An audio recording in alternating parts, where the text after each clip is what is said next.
The silence of space had never frightened me. It was home, cold, vast, and indifferent. I had spent years as a drifter pilot, ferrying cargo across fringe systems, bartering for survival, and fixing my ship with scraps I scavenged. Out there, where no governments dared to police, you learned quickly that survival meant keeping your head down and your pulse steady. But that night, in the shadow of a dying star, I learned there were things far worse than the void. My ship, the Wraith, was limping. The coolant system had failed during hyperspace drift, forcing me to drop out near the ruins of a once thriving planet, Erythea. I had heard rumors about it in passing, a world abandoned centuries ago after its sun grew unstable. No one came here anymore, or so I thought. I sat down on a broken landing strip surrounded by collapsed towers that jutted like broken teeth from the ash. My scanners flickered with anomalies, faint energy readings beneath the surface. That was enough to tempt me. Salvage was salvage. The air was thin but breathable under my rebreather. I grabbed my rifle, stepped onto the cracked ground, and walked toward the ruins. The silence was oppressive, broken only by the crunch of dust beneath my boots. That's when I saw her. At first, I thought she was a hallucination. Standing in the middle of a courtyard, pale as the moon, her long black hair flowing like liquid night. Her eyes glowed faintly crimson, not reflected light, but something alive within. She was tall, regal, wrapped in armor that shimmered like obsidian glass. "You should not have come here, human," she said, her voice soft but carrying weight, like velvet draped over iron. I froze, rifle half raised. "I don't want trouble. Just passing through." Her lips curved into something between amusement and hunger. "All who come here say the same." I should have left then. I should have run back to my ship and fired the engines. But something about her presence rooted me in place. She was terrifying, yes, but also mesmerizing. "Who are you?" I asked. She tilted her head, studying me as though I were a strange insect. Then, in one fluid movement, she glided closer, too fast for my eyes to track. One moment she was 10 meters away, the next she stood before me, her crimson gaze burning into mine. "I am Nisera," she whispered, "last of the Erythean bloodlords." The name sent a chill down my spine. Old spacer legends spoke of the bloodlords, vampiric conquerors who drank life itself from their enemies. My rational mind screamed it was just myth.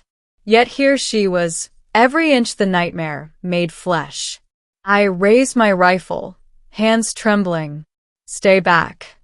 Her smile widened, revealing the faintest flash of fangs.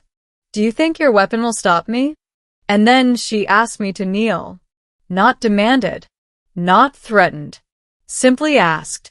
"Kneel, human," she said, placing a cold, clawed hand beneath my chin. "Kneel, and I may let you live." My body fought itself. Fear told me to run, but something deeper, something I couldn't explain, compelled me to obey. My knees buckled as though gravity itself had shifted. I dropped to the cracked stone at her feet. She leaned closer, her breath cool against my forehead, and touched me with the tip of her finger. A rush of energy surged through me, not pain, but an overwhelming flood of sensation. Heat, cold, hunger, longing. "Now," she whispered, her voice echoing in my skull, "you are mine." The middle, the days or nights, time was strange here, blurred together. Nisera kept me within the ruins, never far from her side. She didn't chain me, but I never dared leave. Something in that touch had changed me.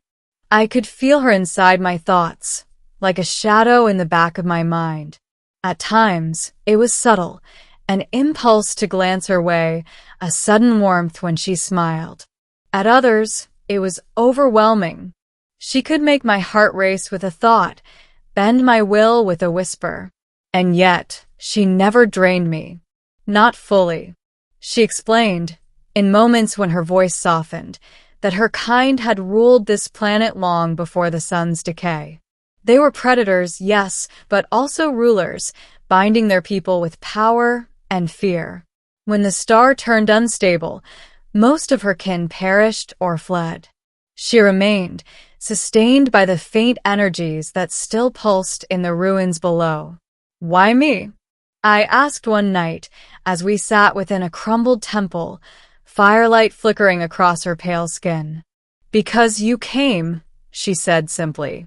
And because you did not run. Her gaze pierced me, searching deeper than flesh.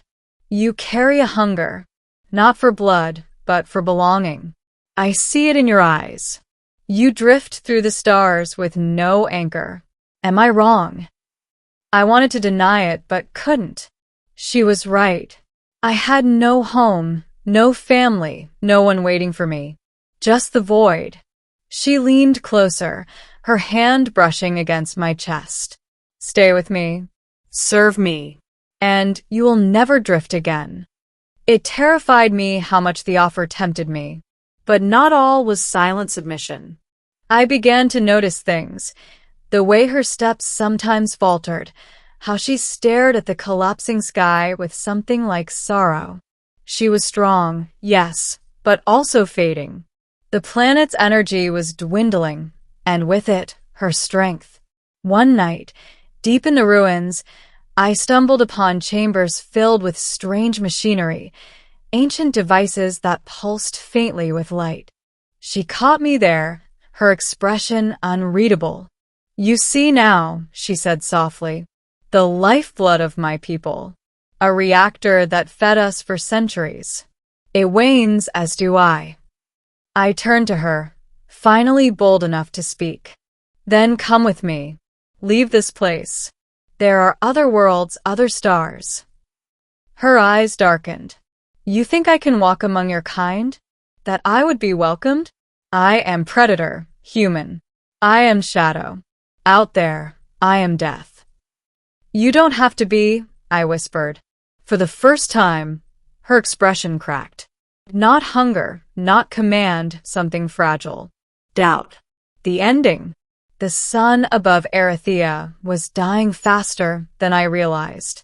Quakes rattled the ruins, ash clouds choking the sky. My ship was barely patched together, but it could fly. I begged her to leave with me. If you stay, you'll die here.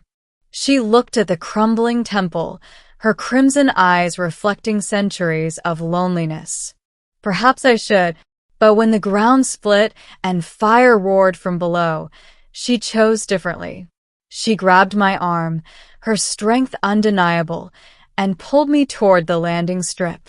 Inside the Wraith, as systems roared back to life, she lingered by the hatch. Her gaze locked on me one final time. If I go with you, she said, you are bound. You are mine not by chains but by choice. Do you accept this? The ship shook violently, warning alarms blaring. I didn't think. I just answered, yes. She touched my forehead again, but this time it wasn't domination. It was something like a vow. Warmth spread through me, binding us together not as master and thrall, but as something more. We launched into the void as the planet cracked apart below. The dying sun swallowed Erythea, erasing her past in fire. Nisera sat beside me in the cockpit, her pale hand resting lightly over mine. She didn't speak, but she didn't need to. I knew then, the void was no longer empty, because I was hers. And, though she'd never say it, she was mine.